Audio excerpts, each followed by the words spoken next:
लंबे समय पहले रामापुरम नामक गांव में सांबड़ू और गौरी नामक पति पत्नी रहते थे। वो दोनों एक छोटे से घर में रहते थे।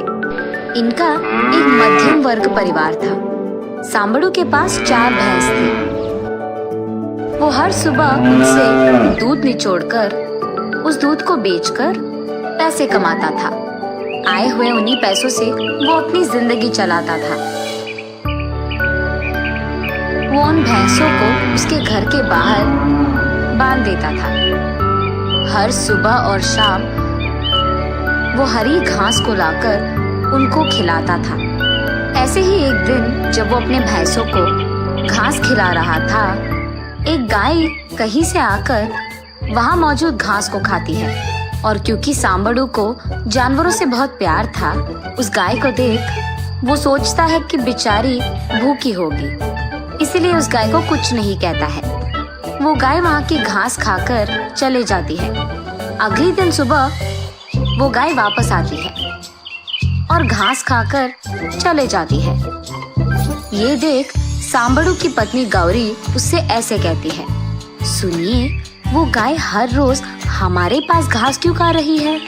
वही मैं भी सोच रहा हूँ गौरी। जानवर है इसीलिए मैं भी कुछ नहीं कह पा रहा हूँ। ठीक है जी, लेकिन आपको पता है ना, गाय का दूध सेहत के लिए बहुत अच्छा होता है, इसीलिए उस गाय का दूध निचोड़ो, हम पिएंगे। ठीक है गौरी। ये कहकर दूध के लिए कटोरी लाकर उस गाय का दूध निचोड़ता है। लेकिन उस गाय के दूध को सोने के रंग में देख वो चौंक जाता है।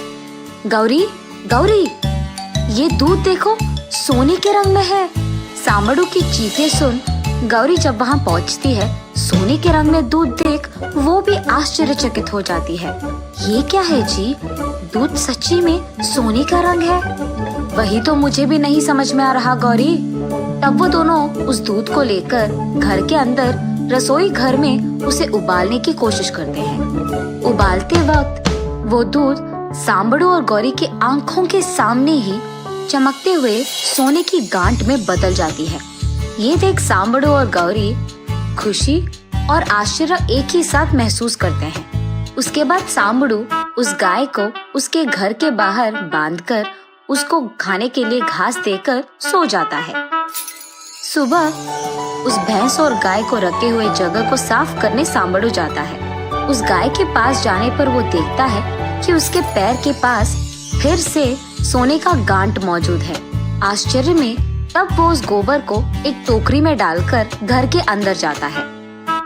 घर के अंदर जाकर गौरी, गौरी ऐसे उसके बीवी को पुकारता है। अपने पति की चीखें सुन गौरी वहां जाकर, क्या हुआ जी? ऐसे पूछती है।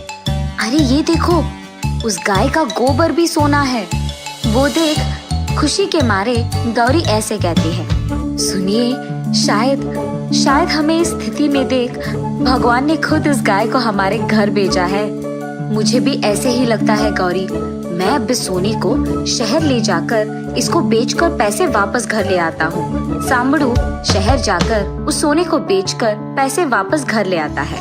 उसके बाद ऐसे ही कुछ दिन सांबड़ू उस सोने के दूध और सोने का गोबर लेकर उसे शहर में बेचकर उन पैसों को जमा करता है। जमा किए उन्हीं पैसों से सांबड़ू और गौरी एक बड़ा घर लेते हैं और इतना ही नहीं, उन जानवरों के लिए भी एक बड़ा सा जगह लेते हैं। ऐसे ही वो उस गाय के दूध और गोबर से आए हुए पैसों को जमाते रहता है सांबड़ू।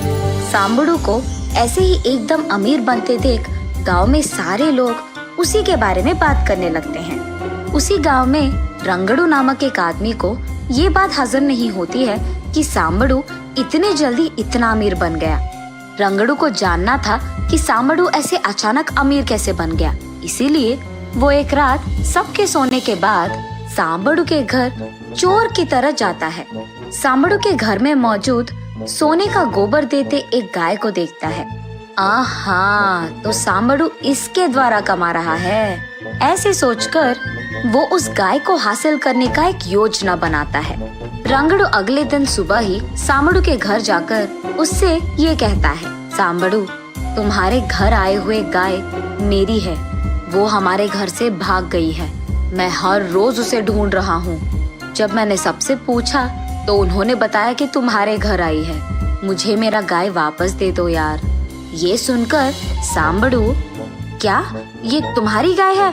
नहीं हो सकता, अब मैं उसका पालन कर रहा हूँ, मैं नहीं दूंगा, ऐसे कहता है।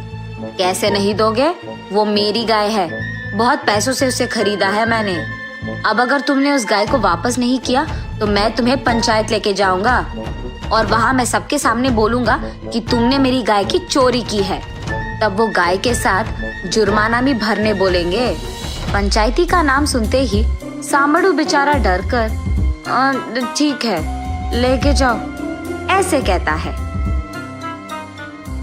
उस गाय को लेकर दुष्ट हंसी हंसते हुए जाता है रंगड़ू। उस गाय को रंगड़ू उसके घर ले जाकर उसे बाहर बांधकर उसके पास मौजूद सारे पैसों को दावे पे लगाकर उस गाय के लिए अच्छी गुणवत्ता की घास खिलाता है रंगड़ू। लेकिन बहुत खाने के बावजूद वो गाय थोड़ा भी गोबर नहीं देती है। दूध निचोड़ने का प्रयत्न भी करता है रंगड़ू, लेकिन दूध भी नहीं देती है वो गाय। लाख कोशिशों के बाद भी वो गाय रंगड़ू को कुछ नहीं देती है। फिर रंगड़ू को लगता है कि उस गाय को परेशान करने पर वो शायद दूध या गोबर देगी, इसीलिए वो उसे परेशान करने लगता है। लेकिन उसके बावजूद वो रंगड़ू को कुछ नहीं देती है। उसे परेशान करते हुए देख उस गाय को बहुत गुस्सा आता है, इसीलिए वो रंगड़ू को लात मारती है और उसके सींग से मारती है। तब रंगड़ू को लगता है कि वो जानबूझकर उसके पेट में सारा सोना छुपाकर रख रही है, इसीलिए 2 दिन उसको कोई भी घास नहीं खिलाता है।